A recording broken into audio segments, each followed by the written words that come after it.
Shalom Bapak Ibu Saudara dimanapun Anda berada.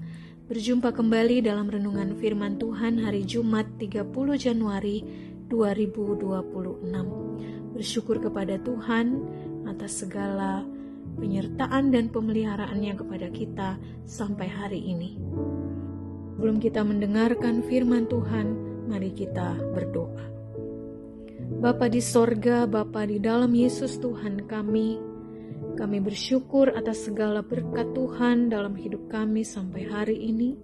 Kami terus menikmati kasih setia-Mu yang tidak pernah berkesudahan bagi kami. Saatnya kami hendak mendengarkan firman-Mu ya Tuhan. Berkatilah kami dengan tuntunan Roh Kudus-Mu. Kami boleh mengerti dan melakukan kebenaran firman Tuhan ini di dalam kehidupan kami setiap hari. Terima kasih Tuhan. Di dalam nama Tuhan Yesus kami berdoa. Amin. Ayat firman Tuhan hari ini di dalam Kejadian pasal 13 ayat 10 hingga ayat yang ke-11. Firman Tuhan berkata, "Lalu Lot melayangkan pandangnya dan dilihatnyalah bahwa seluruh lembah Yordan banyak airnya seperti taman Tuhan, seperti tanah Mesir sampai ke Soar. Hal itu terjadi sebelum Tuhan memusnahkan Sodom dan Gomora. Sebab itu Lot memilih baginya seluruh lembah Yordan itu.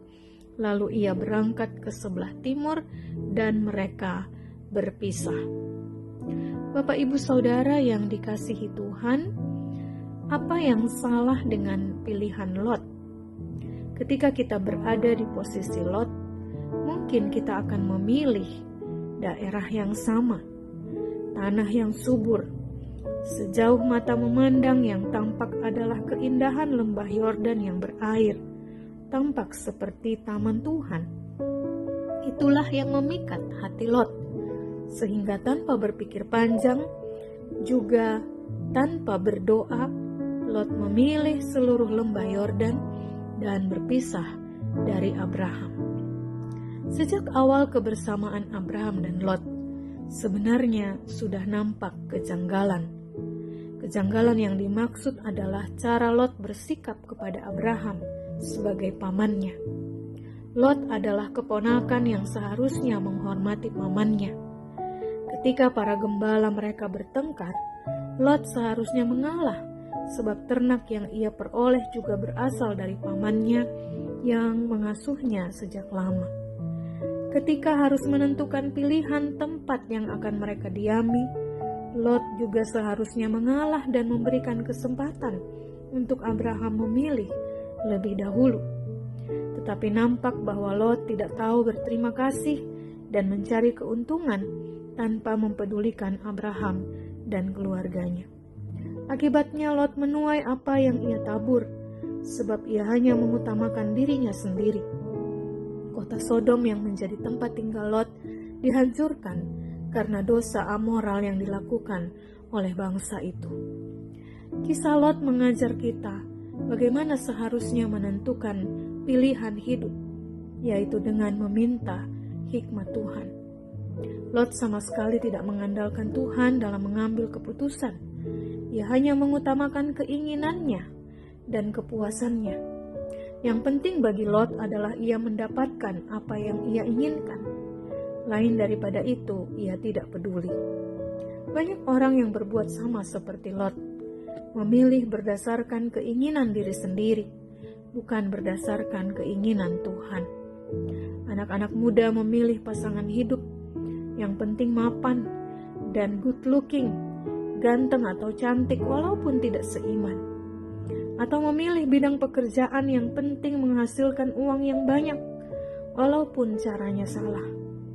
Atau memilih circle pertemanan yang salah dengan teman-teman yang justru memberi pengaruh yang buruk, sehingga terjerumus ke lingkungan pergaulan bebas dan semacamnya. Orang tua pun memilih diam, atau memilih sibuk dengan pekerjaan, dan tidak memperhatikan perkembangan moral dan spiritual anak-anaknya. Firman Tuhan hari ini mengingatkan kita untuk menentukan pilihan-pilihan terbaik dalam hidup kita dengan meminta hikmat Tuhan, dengan berdoa dan mengandalkan Tuhan. sehingga kita tidak salah melangkah, karena tangan Tuhan yang menuntun kita senantiasa. Mari kita berdoa. Bapa di sorga, tolonglah kami ya Tuhan untuk senantiasa mengambil keputusan-keputusan penting dalam hidup kami dengan meminta hikmat Tuhan, petunjuk dan pertolongan Tuhan di dalam doa-doa kami, sehingga kami tidak salah memilih, tidak salah melangkah.